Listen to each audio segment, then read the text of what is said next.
사랑하는 성도 여러분, 오늘은 우리가 요셉의 믿음에 대해서 함께 같이 은혜를 나누려고 합니다. 창세기 전체가 50장으로 되어 있는데요. 그 중에 요셉에 관해서 14장의 기록이 되어 있습니다. 창세기 그 많은 인물들 중에 가장 많은 부분을 할애하고 있다는 것이죠. 그것은 다시 말해 요셉이 그만큼 지난주 야곱처럼 파란만장한 인생을 살았다라는 것을 알 수 있습니다. 요셉의 형제들이 식량을 구하기 위해서 애굽에 왔다가 요셉의 발 앞에 무릎을 꿇는 순간, 여러분 바로 그 순간이 요셉의 꿈이 이루어지는 그 순간 아닙니까? 드라마로 말하면 진짜 클라이막스, 완전히 최고의 절정인 하이라이트의 순간입니다.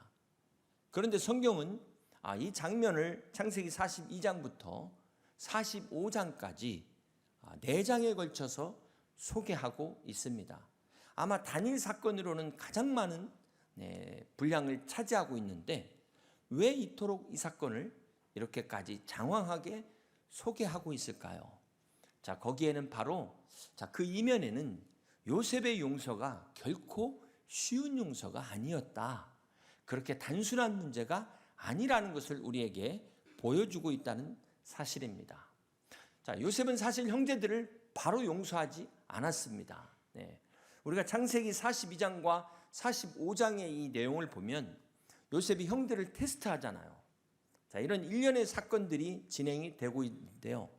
이것을 통해서 우리가 생각하게 되는 것은 진정한 용서가 무엇이냐. 진정한 용서는 화해를 가능할 수 있어야 되는 건데, 화해가 가능해야 되는 것인데, 자, 이것은 어떤 전제를 가지고 있습니까? 가해자의 진정한 회개와 피해자의 상처가 치유될 때, 이런 과정과 이런 단계가 있을 때 비로소 진정한 용서와 화해가 가능하다는 것입니다. 자, 그래서 이것은 요셉뿐만 아니라 요셉의 형제들에게 이 과정이 필요했다는 것입니다. 여러분, 용서라는 것이 참 쉽지 않습니다. 참 오히려 이 어설프게 용서했다가 용서 안 한만 못한 피해자의 마음을 더 아프게 상처를 줄 수도 있는 것입니다. 그리고 우리는 무엇보다도 이 용서라는 게 결국은 나 자신을 위한 것이다라는 말을 많이 들었기 때문에 어떻게든 하려고 합니다. 그럼에도 불구하고 몇 번이고 다짐하고 다짐했건만 지나고 나서 보면 어느덧 제자리에 와 있는, 혹시 여러분에게는 그런 모습이 없습니까? 저는 솔직하게 그런 경우가 있어요. 오죽하면 용서한다, 용서했다 그랬는데도 이거 너무 많이 반복하다 보니까 이 말 자체가 가식적인 말처럼 들릴 수도 있겠더라고요. 자, 그러니까 용서는 정말 하기도 힘들고, 해도 힘들고, 안 해도 힘들고, 이래도 힘들고 저래도 힘든 것이 용서가 아닌가. 사랑하는 성도 여러분, 세상을 살면서 우리가 남을 미워하지 않고 살 수 있다면 얼마나 좋을까요?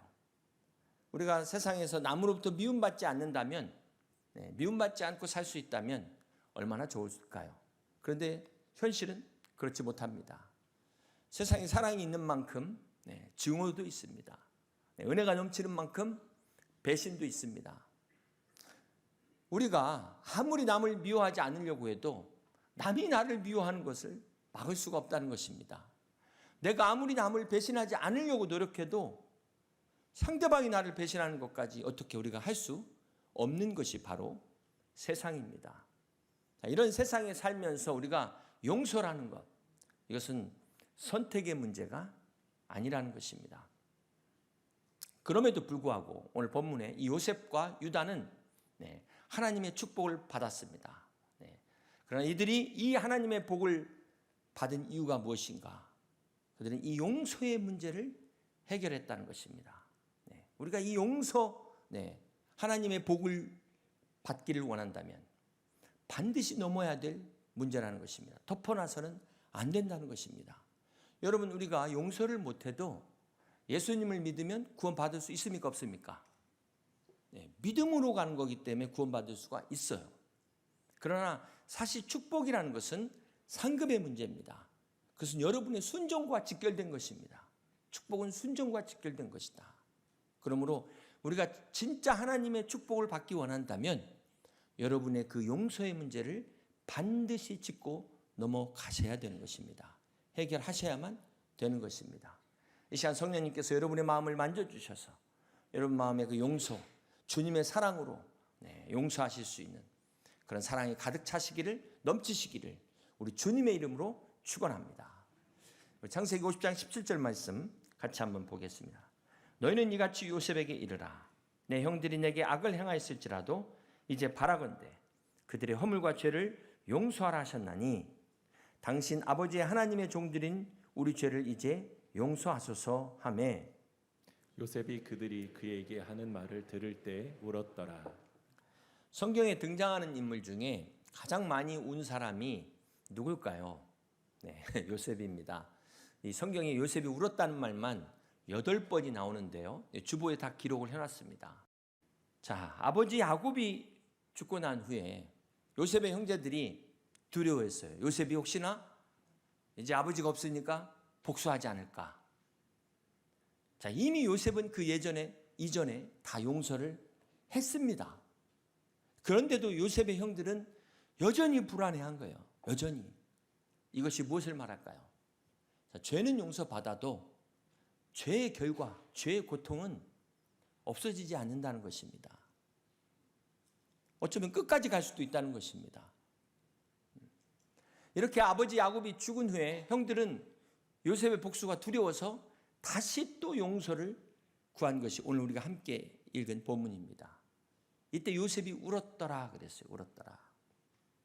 요셉은 이미 과거에 용서하고 다 끝난 일인데 이 일을 가지고 다시 울었다는 이것이 어떤 의미를 가지고 있을까요? 요셉이 이렇게 뒤끝이 쩔었나? 아니면 감성이 너무나 풍부했나? 여러분, 요셉이 용서를 못한 것이 아닙니다. 이때까지 용서를 못한 게 아니에요.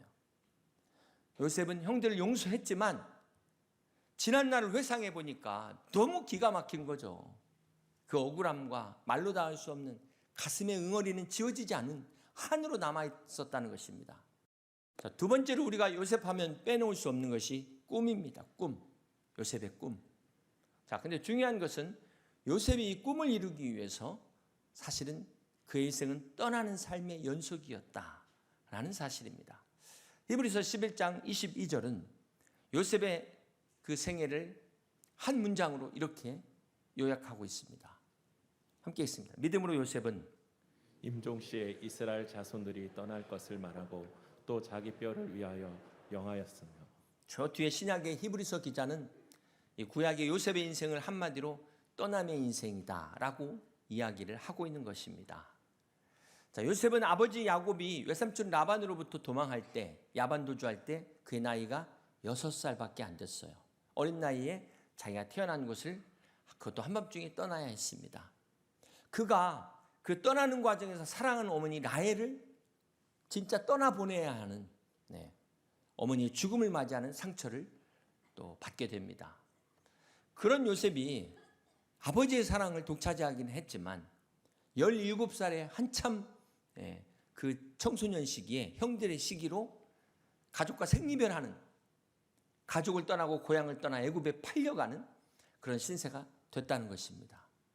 그래서 어쩌다가 이 애굽의 군대 장관 보디발 신하의 집에 갔는데 그만 거기서도 또 감옥으로 가게 되는 이런 기구한 운명이 어디 있겠습니까? 이렇게 요셉의 삶은 떠남의 연속이었습니다. 여러분은 이런 요셉의 삶을 어떻게 생각하십니까? 어떻게 이런 삶이 축복의 통로가 될 수 있었을까요? 성경은 이 요셉에 대해서 뭐라고 이야기하고 있습니까? 우리 창세기 39장 1절부터 3절을 함께 봅니다. 요셉이 이끌려 애굽에 내려가매 바로의 신하 친위대장 애굽 사람 보디발이 그를 그리로 데려간 이스마엘 사람의 손에서 요셉을 산이라. 여호와께서 요셉과 함께 하심으로 그가 형통한 자가 되어 그의 주인 애굽 사람의 집에 있으니 그의 주인 여호와께서 그와 함께 하심을 보며 또 여호와께서 그의 범사에 형통하게 하심을 보았더라. 참 여러분 이게 이해가 되십니까? 이게 참 이해할 수 없는 구절이죠. 지금 요셉이 애굽으로 팔려가서 남의 집에 종이 됐는데 형통했다는 거예요. 여러분 동의하십니까?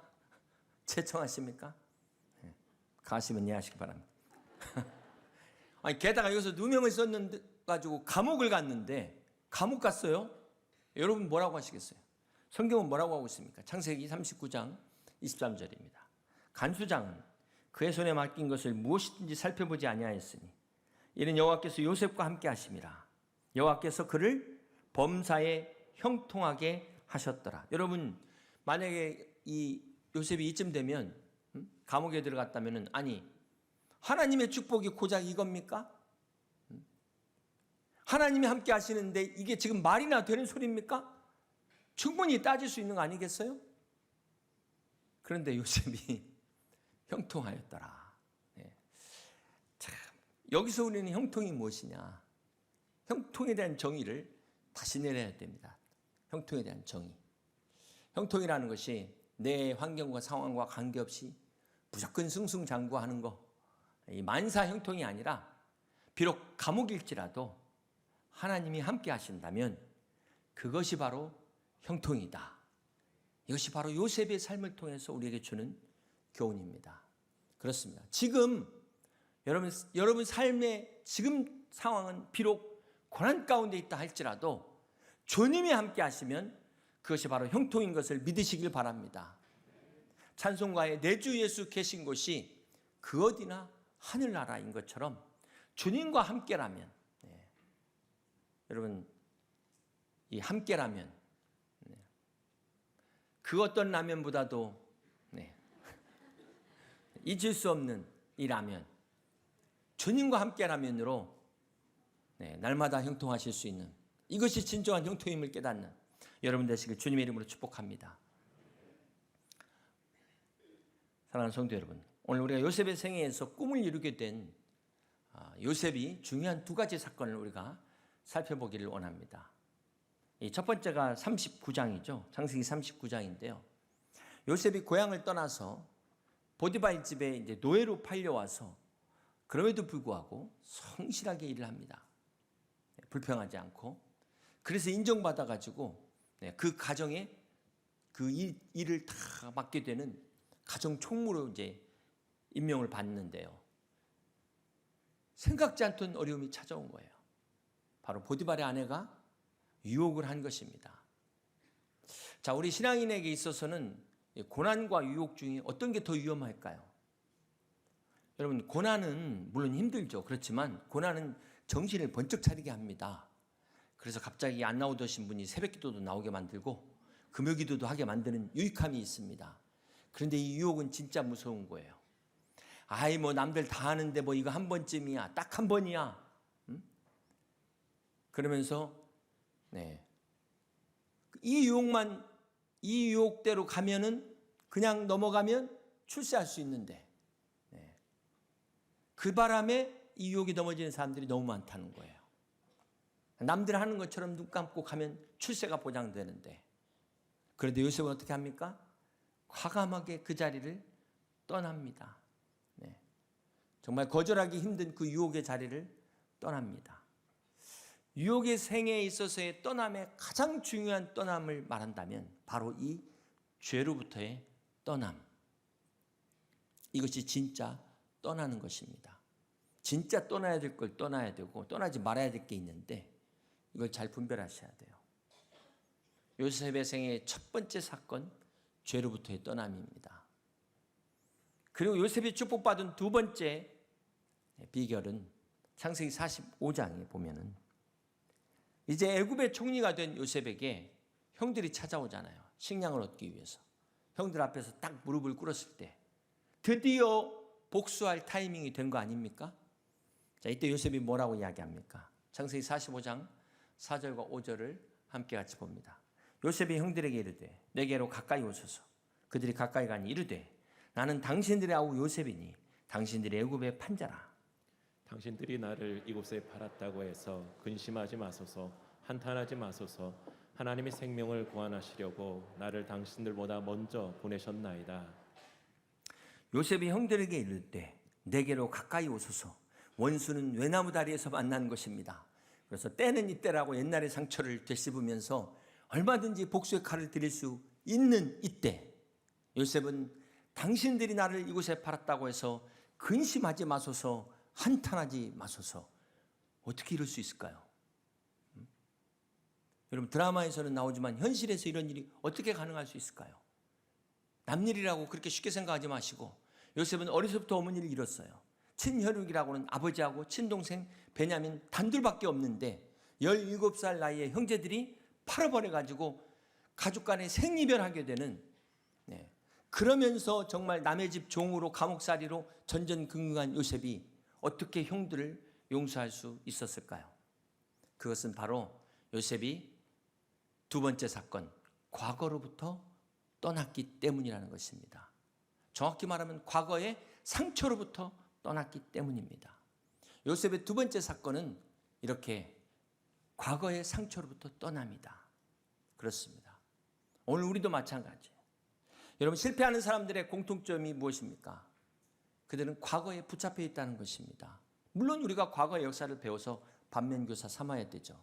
그러나 과거의 상처에 붙잡혀 있어서는 안 되는 것입니다. 그거는 내 앞으로 인생까지 다 망치는 거예요. 요셉은 떠남의 훈련을 통해서 과거의 상처를 떠났기 때문에 진정한 미래를 볼 수 있었던 것입니다. 그런데 이 복수하는 사람들은 과거에 붙잡혀 있기 때문에 미래를 볼 수가 없어요. 너 죽고 나 죽고가 되는 거예요. 왜 너 죽고 나 죽고입니까? 너 살고 나 살고 돼야지. 사랑하는 성도 여러분, 우리가 아무리 후회해도 바꿀 수 없는 것이 있습니다. 지나간 과거는 바꿀 수가 없어요. 과거의 역사를 다시 우리가 바꿀 수는 없는 것입니다. 그러나 그 과거를 다시 재해석할 수 있어요. 과거의 의미는 바꿀 수 있는 것입니다. 이 시간 아직도 과거의 그 억울한 일로 인해서, 슬퍼한 일로 인해서 얽매여 있는 분 계신다면 그 모든 여러분을 얽어매는 그 죄악의 사슬로부터, 과거의 사슬로부터 자유하시기를 주님의 이름으로 축복합니다. 여러분을 아프게 하고 괴롭게 하는 과거의 모든 상처로부터 이 시간 과감하게 떠나세요. 되돌아보지 마세요. 그렇다면 오늘 마지막으로 어떻게 하면 우리가 요셉처럼 이렇게 떠날 수 있을까요? 먼저 우리 힘으로 할 수 없습니다. 성령님이 도와주셔야만 가능한 것입니다. 자, 이렇게 말하면 또 우리가 또 배울 게 없잖아요. 그러나 오늘 본문이 주는 교훈은 요셉의 모습에서 우리가 중요한 단서를 발견할 수 있다는 것입니다. 다음 구절에서 여러분 공통적으로 나오는 단어를 한번 찾아보시길 바랍니다. 다음 세 구절을 통해서 공통적인 한 단어가 있습니다. 창세기 45장 5절입니다. 당신들이 나를 이곳에 팔았으므로 근심하지 마소서, 한탄하지 마소서. 하나님이 생명을 구원하시려고 나를 당신들 앞서 보내셨나이다. 자, 요셉의 고백인데요. 계속해서 7절입니다. 하나님이 큰 구원으로 당신들의 생명을 보존하고 당신들의 후손을 세상에 보내시려고 나를 당신들 앞서 보내셨으니. 그리고 8절입니다. 함께 있습니다. 그런즉 나를 이르러 보낸 이는 당신들의 아니요 하나님이시라. 여기 세 구절에서 반복되는 단어 찾으셨습니까? 보내셨다는 겁니다. 그렇습니다. 우리 입장에서는 떠난다는 것이 하나님이 편에서는 보낸 거예요. 요셉이 이것을 깨달았다는 것입니다. 사랑하는 성도 여러분, 요셉의 떠남은 하나님 입장에서 생명을 구원하게 하시기 위하여 하나님이 먼저 보내셨다는 것입니다. 그래서 요셉은 나는 팔려온 자가 아니라 나는 하나님으로부터 보내심 받은 자야, 이 사명을 깨달았다는 것이죠. 요셉이 형들을 용서할 수 있었던 까닭이 그가 마음이 넓어서가 아니었어요. 그가 총리가 됐기 때문에가 아니었어요. 그러나 하나님이 자기를 보내셨다는 이 사명을 깨달았기 때문에 형들을 용서할 수 있었던 것입니다. 이것이 요셉의 믿음이에요. 요셉은 하나님께서 자기에게 준 꿈을 이루기 위해서 형들을 통해서 자기를 여기로 보냈다고 믿은 것입니다. 자신이 지금까지 당한 모든 고난의 과정 되돌아보니까 그렇구나, 그때는 몰랐는데 지금 와서 보니까 하나님의 비전을 이루기 위한 과정이었구나. 크게 이해가 되니까 그냥 쫙 다 풀리는 거예요. 다 한순간에 얼음 녹듯이 다 풀려버린 것입니다. 여러분, 요셉이 사실 이 총리 아무나 하는 게 아니잖아요. 그 행정 능력, 그거 언제 배웠습니까? 어디서 그것을 경험해 볼 수 있었을까요? 그게 다 바로 보디발 집의 종으로 있었을 때, 감옥에 있었을 때 그 행정적인 사무 재반을 보면서 기본을 거기서 닦은 거예요. 거기서. 그게 다 나중에 애굽 총리가 되고 보니까 야, 이렇게 국정 운영에 쓰시려고 하나님이 이런 환경을 허락하셨다라는 거예요. 오늘 우리 성도님들 과거에 하셨던 것 꼭 좋은 것만이 아니라 꼭 전공 직업뿐만 아니라 어려움 당한 그 고난의 순간들도 나중에 지나고 보니까 야, 하나님의 교회를 위해서 복음과 선교를 위해서 하나님이 이렇게 사용하시는구나 간증이 있으시잖아요. 다 그런 분들 지금 앉아 계세요. 그렇습니다. 우리가 지금은 몰라서 그렇지 지나고 나서 보면 우리 삶이 그냥 되는 것이 없더라. 정말 내 삶에 내가 경험한 그 어떤 것도 심지어 쓰레기조차도 하나님이 사용하신다. 합력하여 선을 이루신다. 여러분 믿으시길 바랍니다. 그런 의미에서 주 안에서 의미 없는 경험은 아무것도 없다는 거예요. 아무것도 없습니다. 우리의 실수조차도 합력하여 선을 이루시는 하나님이신 것을 믿으시길 바랍니다.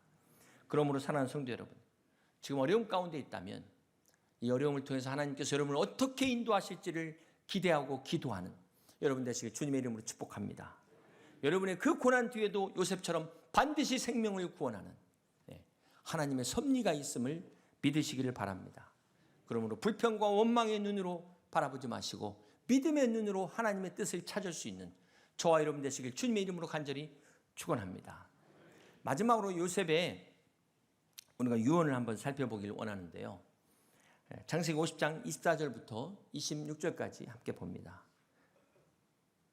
요셉이 그의 형제들에게 이르되 나는 죽을 것이나 하나님이 당신들을 돌보시고 당신들을 이 땅에서 인도하여 내사 아브라함과 이삭과 야곱에게 맹세하신 땅에 이르게 하시리라 하고 요셉이 또 이스라엘 자손에게 맹세시켜 이르기를 하나님이 반드시 당신들을 돌보시리니 당신들은 여기서 내 해골을 메고 올라가겠다 하라 하였더라.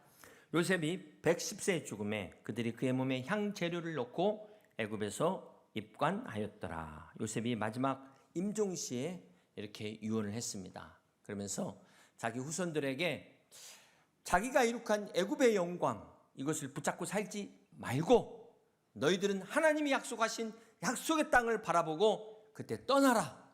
그리고 그때 내 시신도 같이 가져가 달라. 이것이 요셉의 마지막 유언이었습니다. 요셉은 죽는 마지막 순간에도 자기 후손들의 미래를 바라봤다는 거예요. 여러분, 자, 이 야곱의 가족이 어떻게 이스라엘의 민족을 이루게 됩니까? 바로 요셉에 의해서 야곱의 가족 70명이 애굽에 들어갔는데 430년 후에 이스라엘 백성이 나올 때 200만이 넘는 숫자가 돼서 모세를 통해 출애굽하게 됩니다. 자, 이것을 통해 볼 때 애굽은 인큐베이터였어요. 인큐베이터. 이스라엘 백성들이 거기 눌러 앉아서 영원히 자기들끼리 희희낙낙거리면서 살라는 최종 목적지가 아니었다는 것입니다. 그렇습니다. 여러분, 오늘 우리 성도들도 마찬가지예요. 하나님 여러분에게 주신 이 땅의 기업, 아무리 여러분 사업 잘 나가신다 하더라도 그것은 인큐베이터지 그것이 여러분의 최종 목적지가 될 수 없다는 사실입니다. 그것을 깨달으셔야 돼요. 성도에 있어서 애굽은 최종 목적지가 아니기 때문에 그렇습니다. 그래서 우리는 가끔 인생의 어려운 순간을 당할 때마다 아, 그렇지. 내가 여기서 영원히 사는 게 아니지. 그걸 깨닫는 거예요. 그렇지. 네. 마침내 이 요셉의 유언대로 430년 후에 모세를 통해 출애굽할 때 우리 출애굽기 13장 18절부터 19절을 함께 같이 봅니다.